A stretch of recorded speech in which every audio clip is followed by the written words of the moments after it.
Classic Talk. Hi Andy, how are you doing? I'm fine, thanks. Yeah, cool. Yeah, well, not cool. It's quite muggy in here actually, but anyway. Yeah, same. All right then. Yeah, so Have you had a haircut? no, I've just trimmed my beard again. I'm still not had a haircut since January, so I thought it was your birthday and you got your haircut or something. So no, not quite. Yeah, I've been up to much with the illness.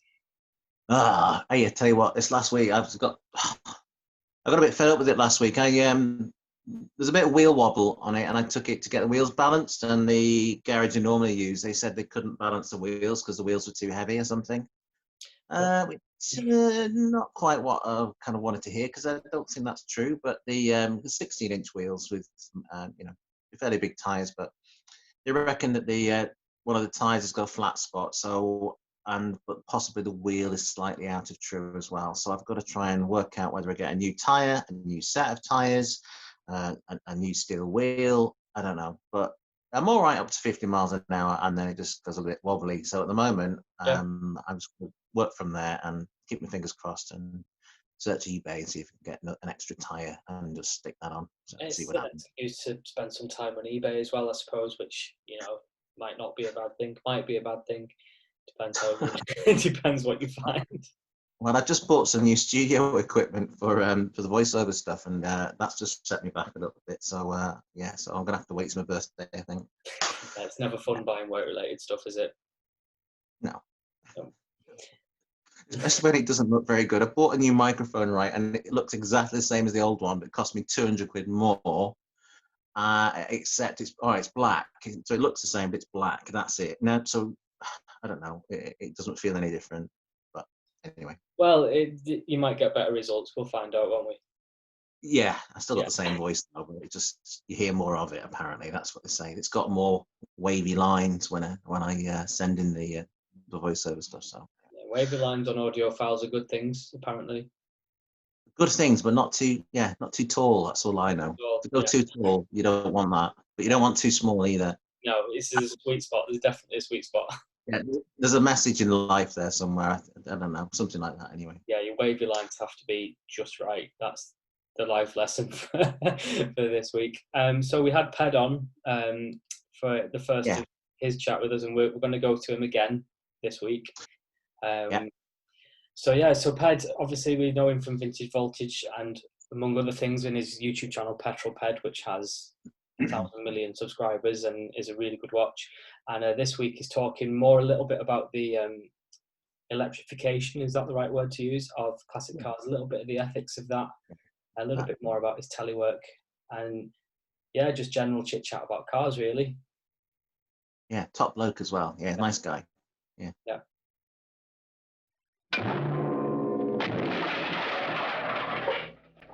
I think that brings us to something you wanted to touch on, Andy, about the ethics of making that conversion for about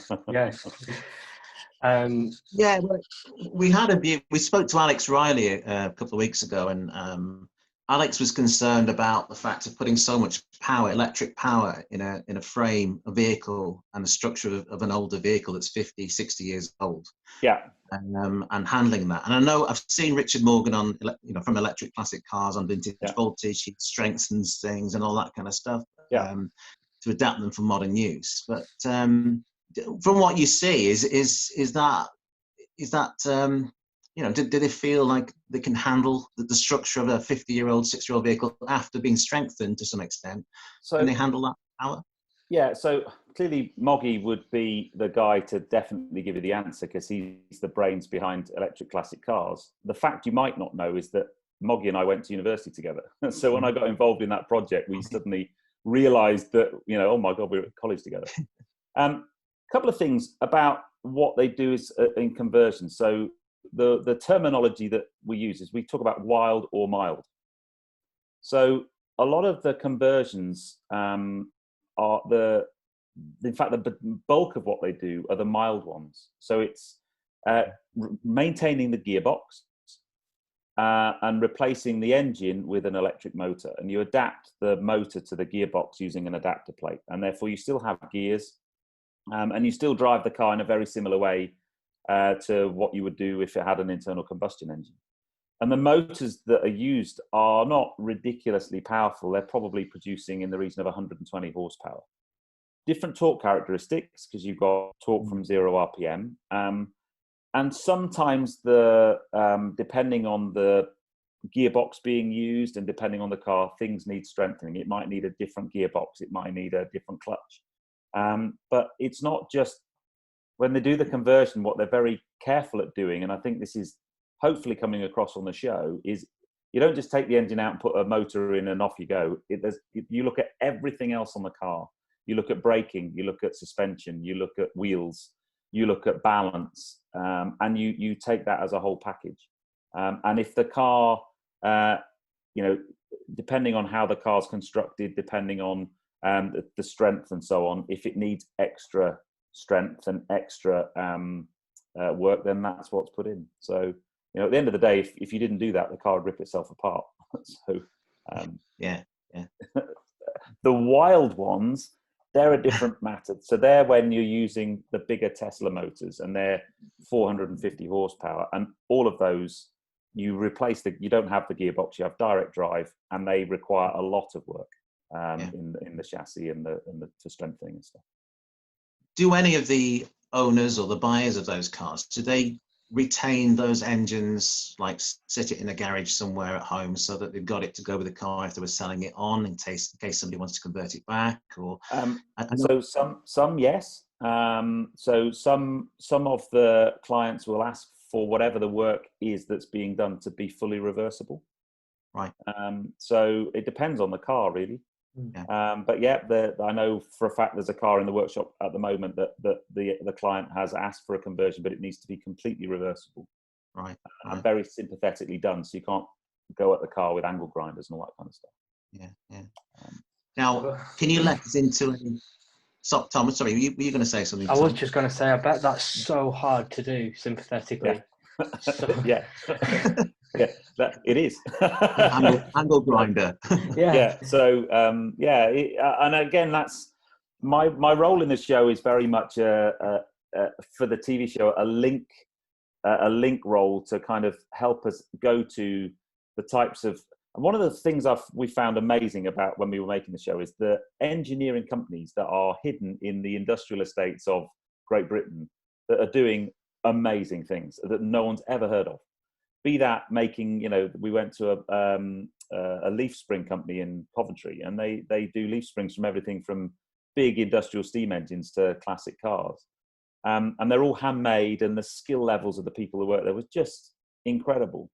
So we're trying to highlight those things, and that's my role in the show, if you like. So in terms of the actual design work and the things that take place in the workshop, I can see what's happening and I know what's happening, but that's not me in terms of making those decisions. And I'm not nearly clever enough. Moggy is basically a slightly unhinged genius, and that's said in the most loving way, because I love the guy. He's what he does and that garage does is incredible.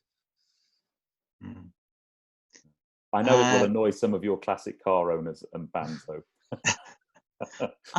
I think we've found there's two camps, really. I think there's that idea of that reversing idea, I think, is something which has come up a few times.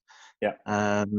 Another idea that's been banded around is this idea of, why don't we make modern cars look like older cars? And, using a completely new structure and chassis and developing it as an electric vehicle first, and then adding the design on top of that. But I think the jury's still out, to be honest, isn't it? Because it's that whole new generation that we've talked about, that they have to come through, have an appreciation of both those things, and then maybe there's a chance of a new way forward. So, I mean, the bit that probably sticks in a classic car enthusiast's throat is if you were to actually drive one of these cars after they've been converted, and I'm lucky, I've driven quite a few of them, they drive brilliantly, and arguably they probably drive better than the original in terms of power and handling and stopping. The Chesil Speedster that was 2 weeks ago, that little thing, the normal kind of Chesil Speedster has a little wheezy air-cooled engine in the back. It's not that powerful. The brakes weren't that great. The handling wasn't that great. when we finished with that, it was a totally different car to drive. So, and well, we haven't. It's not been on yet, but there's an upcoming episode is a Ferrari 308, which if you were at the Classic Car Show, it was probably on the stand for electric classic cars. So that was, that was a stunning thing to drive.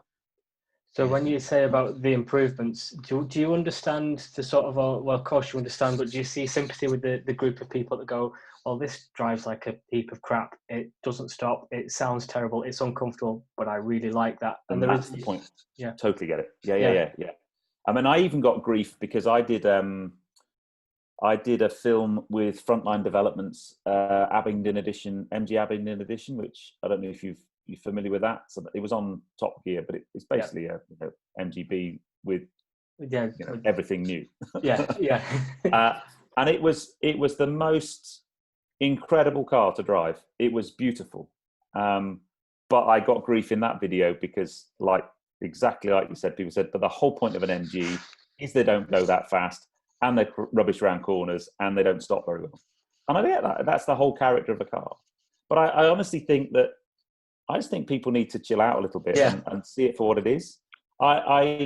It's the camps that are created in the car community, be that classic car owners, perhaps the most vocal of them all are the electric car owner community, especially Tesla owners.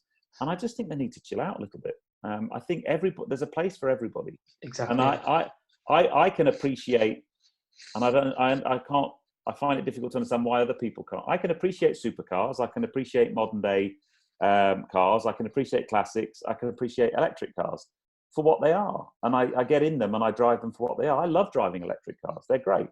They have a totally different feel. They're, a totally different experience. And I get in my Mini and I drive that and it's totally different. And I quite like that. That's the whole point. I think is appreciate them for what they are. Can you give us a bit of an insight, Ped, into that program and making that program? Because a lot of these shows that you see, everything takes place within 45 minutes to an hour. The thing's finished and done. So can you tell people that will be watching this what kind of processes are about for one car? How long would it take for something like that to go through and actually filming not just electric classic cars in terms of what you build there, but actually the sort of the production of the show itself? How much effort goes into that? So I think probably the best thing to think about is that show hasn't, that garage and the cars aren't being made for telly. So if you were to look at something like Wheeler Dealers, the entire thing is owned by the company that make Wheeler Dealers. So they buy the car, they do the work on it, they sell it, and it's all programmed in and designed in for TV. And the work they do on the car is designed in for TV. With Vintage Voltage, we're just watching what happens in the garage. It's real clients, it's real clients' cars, it's real clients' money, it's real clients' specifications. So the TV program has no input into what happens to the car. We just follow the journey of the car. So that's the first thing to think about. And for me, that's what makes the show so exciting, because these are real projects, and the passion that you see in the guys that have the cars is fantastic. The process, the next thing to think about is a lot of the cars that they're doing in the garage, they could well be the first time they've ever done a conversion of that particular type of car. And although, they've done similar before, it's all kind of from scratch. So, sometimes they've done, something like a Fiat 500, they've done a number of those. They've now done a number of the Land Rover Defenders. They've done quite a few of the kind of camper van style vehicles. But it's a long process. So, a car, a typical conversion would be anything from 6 to 12 months. Because it's a case of, and again, it also depends on to what extent the conversion. So, I'll talk about the cars that we've seen already on the show. The first episode was a Carman Ghia. And really the bulk of what electric classic cars did to that was the engine being replaced by a motor, some suspension and braking upgrades. But there wasn't a great deal of restoration on that car. The bodywork wasn't really touched in any way. And the interior was quite sympathetically done because the owner wanted to do that himself after the electric conversion had been done. Whereas if you look at last week's episode, which was the 1602 BMW, that was literally a back to metal respray, totally new interior, absolutely everything, and that took a year. So yeah. We didn't see the owner pick that car up in that episode, did we? Is that no, something? There was a thing called coronavirus that basically shut down filming. So yeah, we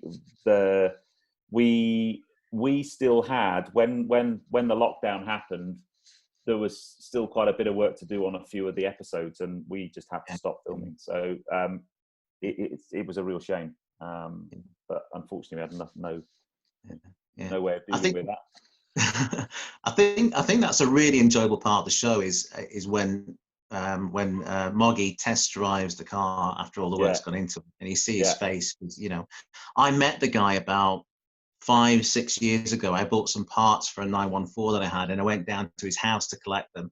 And I saw his rally 914, and I had about half an hour with him, and he's stuck with me ever since. And I followed his journey with electric classic cars, and he is just that mad professor. He just seems to work. Amazing. He's amazing. In fact, we've got one of the episodes is a 914. So one of the later ones is a 914. So, but yeah, no, the whole team, they've all got. I mean, Tony and Moggy and the boys, they're incredible what they do. What I love about it is that they're kind of very can-do kind of people. So they don't. You know, if there's a problem, they just work around it and sort something out. And sometimes those problems really blindside them.